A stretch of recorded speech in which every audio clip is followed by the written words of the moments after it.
Welcome to Realcast, the weekly roundup of the real asset markets. We're back after the summer break, and I'm joined this week by Paul Strome, just before we come back with the regular team next week. The summer's been very interesting in terms of the economic side, a lot of focus on interest rates, economy.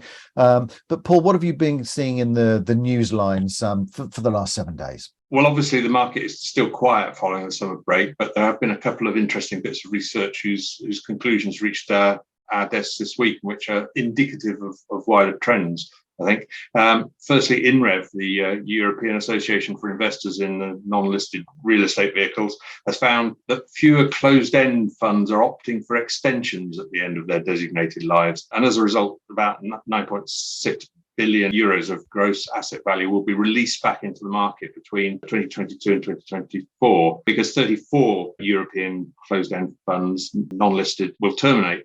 INREV said that by 2031, 90 funds are due to terminate, representing a GAV of almost 95 million and equating to 33% of the total INREV vehicle universe in terms of the number of funds. These are findings from the regular INREV funds termination survey. INREV says that it indicates a shift in preference. Irina Pilipchuk, INREV's Director of Research and Market Information, says there are significantly fewer extensions than in the past, and this underpins a picture of cautious stability within European non-listed real estate.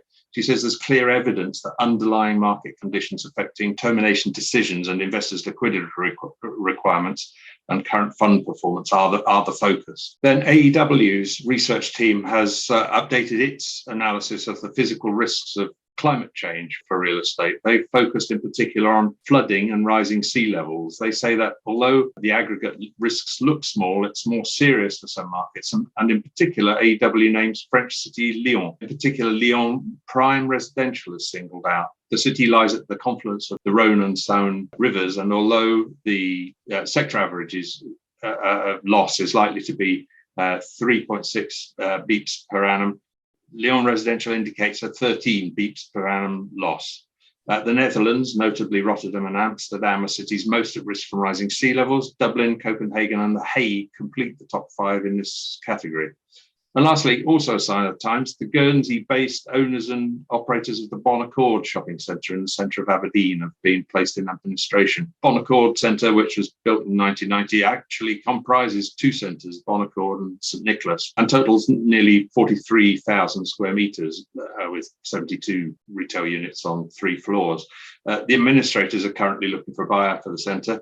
In 2013, the then joint owners, Land Securities and British Land, a JV called Scottish Retail Property Limited Partnership, set up as a finite 7-year JV, exchanged contracts to sell the Bon Accord and St Nicholas to F&C REIT for £189 million. So it'll be interesting to see what it fetches now. React News reported that it was on the market in 2019 for £110 million. Aberdeen's struggling post-COVID. Union Street, city's high street itself, looks pretty tired with units closed. The Bon Accord had a major John Lewis just outside it to the north, which has now closed, which can't help. And there's another shopping centre, the Trinity Centre on Union Street, which was anchored by Debenhams, which is now no longer there. And both of these older centres came under pressure a few years ago with the opening of Hammerson's Union Square shopping centre.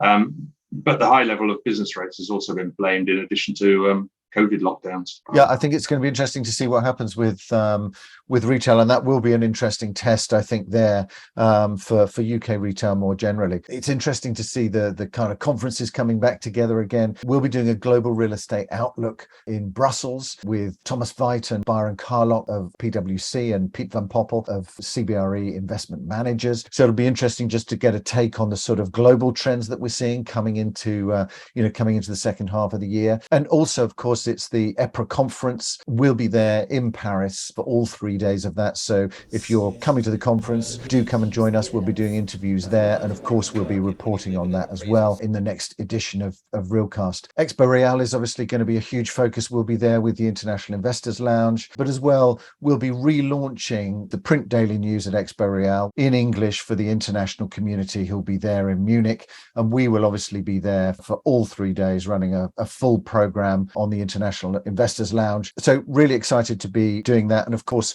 if you've got any content that you want to share, please do send us your information about what you're doing at EXPO Real, and we'll try to cover that in the print daily news at the fair. Thanks very much, Paul. Thank you for joining us, and look forward to seeing you next week for our regular roundup of the real asset markets.